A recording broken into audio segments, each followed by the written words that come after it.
US satellite shows the US has quietly removed most fighter jets from AI UD8 bases in Qatar. Experts say this move shows a shift in US focus, possibly towards Asia. The change was not officially announced and comes amid rising tension in the Middle East involving Iran, Israel, and Gulf nations.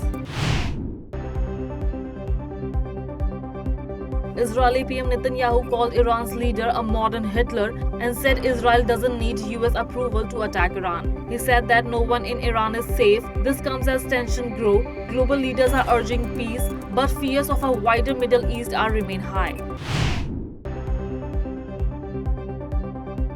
The Iran-Israel conflict is now 8-day-old. Iran used banned cluster bombs, causing global concern. Israel replied with airstrikes. Both sides blames each other. Human rights groups fear more civilians' death. The situation is getting worse now, and peace talks have failed. Many fear the war may spread further. Pakistan's Deputy Prime Minister Ishaq Dar has confirmed that Indian forces attacked Pakistani air bases during Operation Sindoor. This is the first time Pakistan has officially spoken about the attack. He admitted that Pakistan also asked Saudi Arabia for help when India launched the operations. Earlier, Pakistan said there was no damage, but now they admit the attack was serious. India acted because of terrorist threats. Tanya Tyagi, an Indian student from Delhi, died in Canada under unknown circumstances. She studied at a Canadian university. Her family and the Indian community are shocked now. The Indian consulate is helping and waiting for updates. People are praying for her and asking for clear answer about her sudden death. PM Narendra Modi started and inaugurated projects worth rupees over 7,000 crore in Siwan. These includes water, rail and power works. He will also start education and infrastructure projects in Bhubaneswar. These projects aims to improve connectivity, boost development and create more jobs in eastern India. BJP criticized the West Bengal government for allowing Muslim shops to make prasad for the Mahesh Jagannath temple.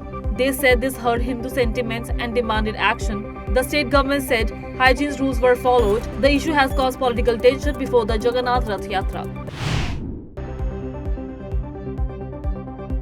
Weeks before the Air India crash, a parliamentary panel has warned about low funding of aviation safety. It highlighted poor support for investigation and security agencies. After the crash, experts are urging urgent reforms. The government is now reviewing a panel report to improve safety and prevent future accidents.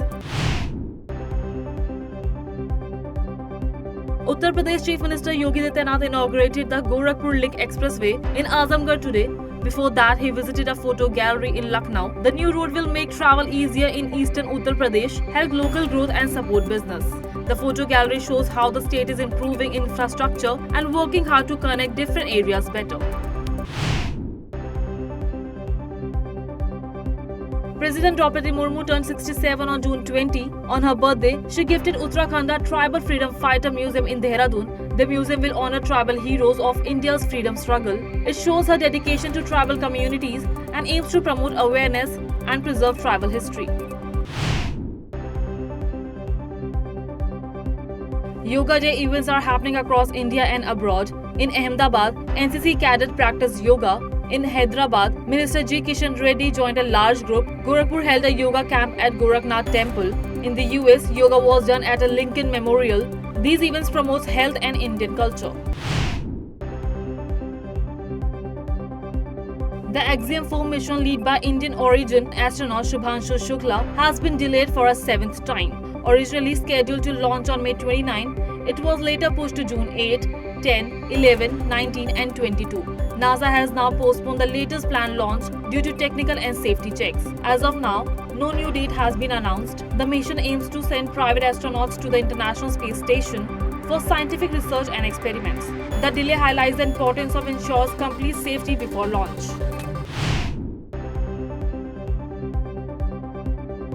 Over 16 billion passwords were leaked online in one of the largest global data breaches. Experts say this can lead to hacking and fraud. People are advised to change password, use strong ones, and enable two-factor authentication. Authorities are investigating. The breach highlights the growth threat of cybercrime.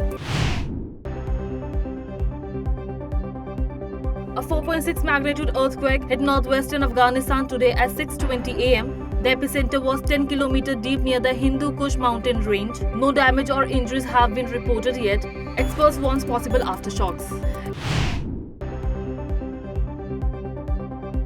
Air India will reduce 15% of its flights from June 21 to July 15 due to increased safety checks after the Ahmedabad plane crash and airspace closure in the Middle East. Flights on 3 routes, including Delhi, Nairobi, and Amritsar to London, are fully suspended. Several international routes will also see fewer flights.